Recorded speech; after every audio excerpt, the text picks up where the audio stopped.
Hay algo extraño en nosotros. Buscamos el miedo, aún sabiendo que nos hará sufrir o sentir incómodos. No es para sorpresa en nadie en darse cuenta de que el terror no es para todo el mundo. Es decir, a algunos simplemente les gusta jugar juegos de acción, juegos con una narrativa envolvente, juegos para pasar el rato en tu granja o viendo qué hacer para crear esa casa en Minecraft. O a los cinéfilos, porque les gusta ver más películas románticas, por más que para mí ese es el verdadero terror, sinceramente. Yo creo que nos gusta el terror porque nos invita a reflexionar sobre nosotros mismos, a darnos cuenta de cosas que antes no considerábamos. Nos despierta el morbo que nos genera al ser invitados a experimentar el terror a lo desconocido. Sí, el miedo es algo que nos mueve, nos quiere hacer sentir terror o pánico por lo que sentimos o por la percepción que percibimos por lo que estamos viendo o jugando. Imagínense el alien de Alien Isolation, por dar un ejemplo. Es un tripulante que está en medio de la nada tratando de sobrevivir con el recurso que tiene a mano. Sin embargo, no está solo, está el alien que está buscando cualquier rastro de vida.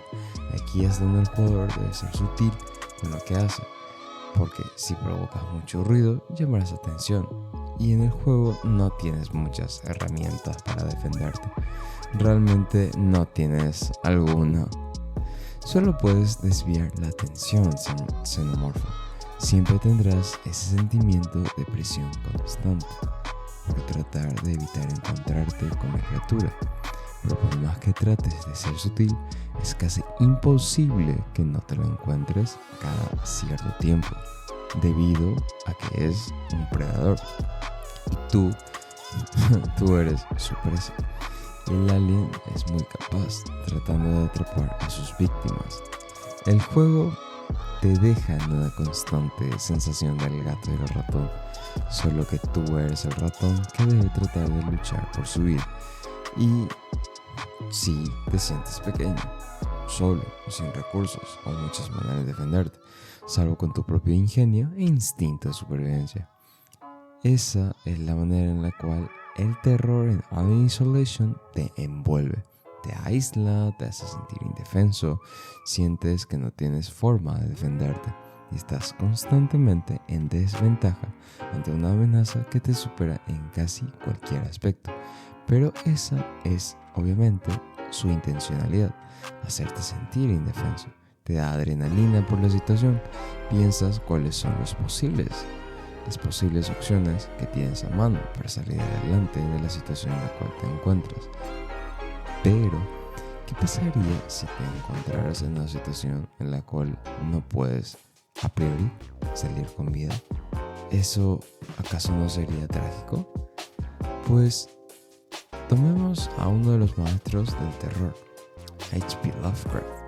Sus historias envuelven a sus personajes en el cual, en muchas ocasiones, se encuentran justamente superados por la situación que están afrontando, debido a que, por más que él o los protagonistas traten de salir adelante, es poco probable que salgan con vida de la situación en la cual se encuentran, puesto que las amenazas exceden sus capacidades físicas y mentales. Pero, ¿por qué Lovecraft hacía esto? Bueno, para no enrollarme mucho, Lovecraft quería transmitir una sensación de impotencia, de desolación, de derrota inminente a sus personajes y que ellos, a su vez, hicieran lo mismo con el lector, que sintieran esa mezcla de sentimientos para exponerlos cara a cara, no con miedo, sino con valentía.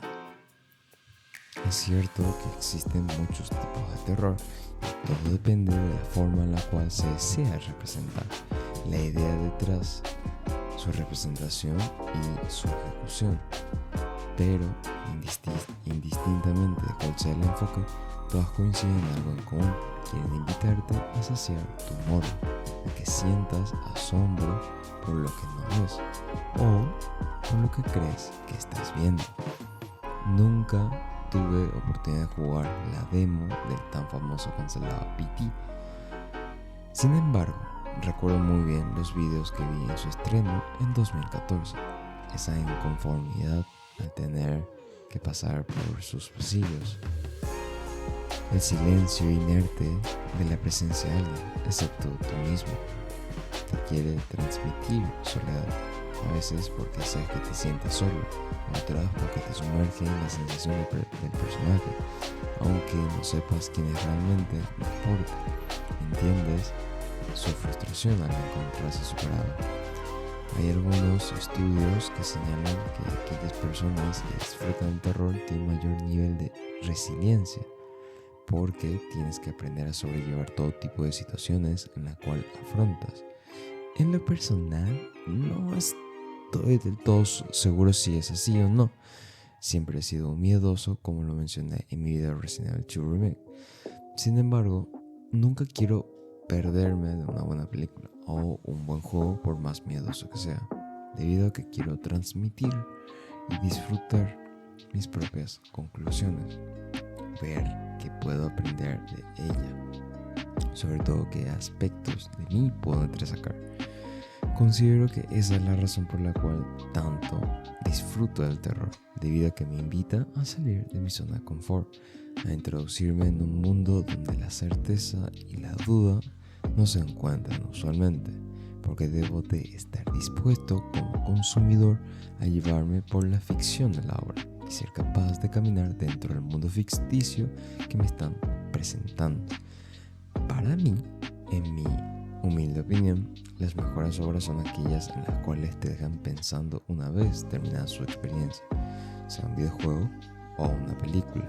Y no, por supuesto que no me estoy limitando netamente al terror, pero por supuesto que el terror es un referente en este tema. Pero es cierto que el enfoque entre un medio u otro es distinto, debido a que cada medio tiene sus propias reglas, tiene enfoques y maneras de representarte de manera totalmente distintas. En el cine, tú eres el espectador, eres un agente pasivo, y son los personajes que ves en pantalla los que realizan la actividad. En los videojuegos, por supuesto que eso no es así, puesto que tú, como jugador, debes de llevar a cabo todas las acciones. Tú eres quien hace mover toda la acción. Sin ti, el juego no podría continuar. Y por supuesto, la acción en un juego es mucho más activa, y al ser más activa, es mucho más envolvente que en los otros medios. Entonces, respondiendo a la pregunta, ¿qué nos hace gustar tanto del terror? ¿Es el misterio que nos provee la experiencia? ¿Es la duda de no saber qué es lo que va a suceder? ¿Ustedes qué creen que puede ser la razón? Y eso ha sido todo, amigos. Espero que les haya gustado el video. Si les gusta el contenido, denle like y por favor no se olviden de activar la campanita y nos estamos viendo en el próximo capítulo. Chaito, chicos. Cuídense.